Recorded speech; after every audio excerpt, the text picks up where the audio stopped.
He sent me and another guy in Australia now called Brian. And we went to look for a venue for church, checking on the internet, physically going, looking for restaurants that don't open on Sundays. And he said, time to time you must call me, I will be praying for you. So we went.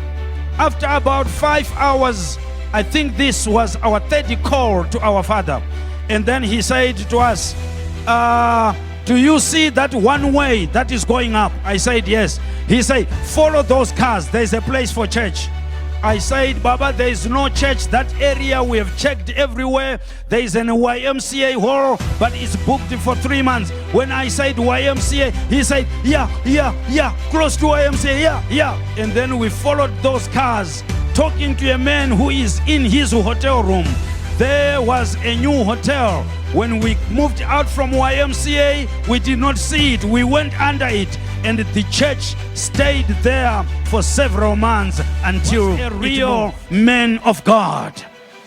This is the man who one day when I woke up in the morning, he said, Mana, tomorrow we are not going for a walk, but check with me in the morning around 9. I woke up in the morning, I picked my phone, and the phone was not getting through because his last call, he did not put the phone well on the hook.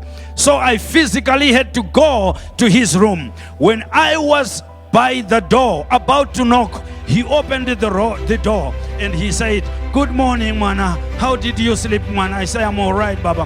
He said, I can't find my shaving foam. Can you go and buy shaving? So I went to buy the shaving foam. When I came back, when I was about to knock the door, he opened the door and he was walking, going back. He said, did you find it, Mana? I said, yes, Baba, I found it. He said, what work do you have today? I said, I need to print flyers so that you can approve. He said, it's fine. I went to print the flyers. When I was coming back, I was about to knock the door. He opened the door and he said, Mana, did you find? By the time he got to his chair, I was out of this world.